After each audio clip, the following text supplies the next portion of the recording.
শীত তো পুরা দমে চলতেছে। পৌষের প্রায় শেষের দিকে। তো আমি এখনো পর্যন্ত এই শাকটা এর আগে এই বছর আর এনে রান্না করে খাইনি।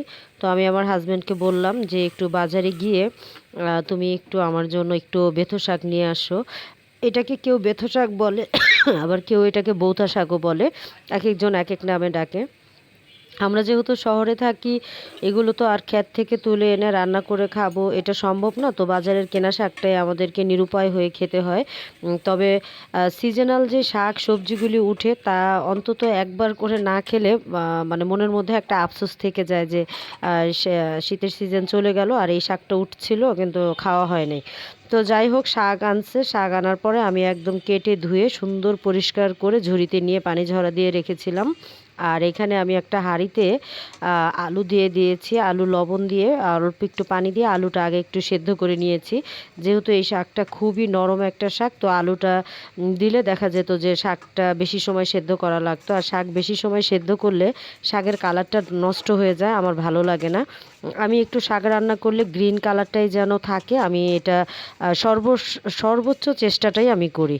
তো যাই হোক, আলুটা সেদ্ধ হয়ে যাওয়ার পর এখানে আমি শাকগুলো একটু কুচি করে নিয়েছিলাম, যাতে ডালপালার জন্য যাতে আঁশ না লাগে।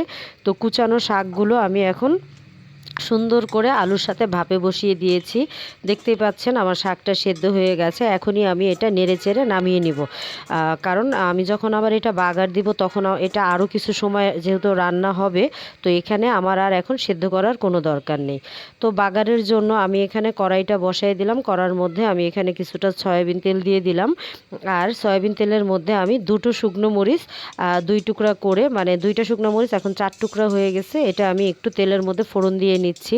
কারণ শাক রান্নায় যদি একটু শুকনো মরিচের ফোড়ন দেওয়া হয় তাহলে এটার যে স্মেলটা এটা কিন্তু দারুণ আসে। আমার মনে হয় যে শাক ভাজা একটু শুকনো মরিচের ফোড়ন না দিলে অসম্পূর্ণ থেকে যায়। আর আমি এখানে দিয়ে দিলাম প্রায় 10 থেকে 15 কোয়া রসুন। আমি একটুখানি আমার হাম্বল দিস্তার মধ্যে থেতো করে নিয়েছি। আজকে আমি রসুনটা কুচিয়ে দেইনি, থেতো করা রসুনটা এখানে দিয়ে একটা বড় সাইজের পেঁয়াজ কুচি দিয়ে সুন্দর করে এটা ব্রাউন কালার করে নিয়েছি। দেখতেই পাচ্ছেন কালারটা কত সুন্দর ব্রাউন কালার এসেছে। কারণ ডাল শাক এই ধরনের বাগারগুলিতে পেঁয়াজ এবং রসুনের কালারটা ব্রাউন কালার হতে হয়, না হলে যে এটার যে অরিজিনাল যে বাগারের ঘ্রাণটা এটা আসে না। তো আমি এখানে কেটে রাখা বেশ কিছু কাঁচামরিচ দিয়ে দিলাম, কারণ ওখানে মাত্র 2টা শুকনো মরিচ দিয়েছি। আর শাকে একটু মোটামুটি, মানে খুব বেশি ঝালও হবে না আবার একেবারে ঝাল ছাড়াও হবে না, এমন পর্যায়ে যেন থাকে। তো প্রায় 6-7টার মতো কাঁচামরিচ কুচি করে দিয়ে দিয়েছি। আর সেদ্ধ করে রাখা শাকটা আমি এখন কড়ার মধ্যে ঢেলে সুন্দর করে নেড়েচেড়ে নিচ্ছি। এই শাকটা কিন্তু বিভিন্নভাবে খাওয়া যায়। এখানে আমি আমার মাকে দেখেছি মটরশুঁটি দিয়ে, সিম দিয়ে, বেগুন দিয়েও কিন্তু এই শাকটা রান্না করে খাওয়া যায়। কিন্তু আমি আজ এত কিছু দিলাম না। আমার ঘরে বেগুন ছিল, সিম ছিল, কিন্তু আমার খুব মনে হচ্ছিল যে খুব সাধারণ এবং সিম্পলভাবে রান্নাটা করব। যার কারণে আমি এখানে নতুন আলু দিয়ে শাকটা খুব সুন্দর করে ভাজা করে নিলাম। আর এই যে একটুখানি খুন্তি দিয়ে চেপে চেপে এটা ম্যাশ করে দিচ্ছি, যাতে শাকটা যেন খেতে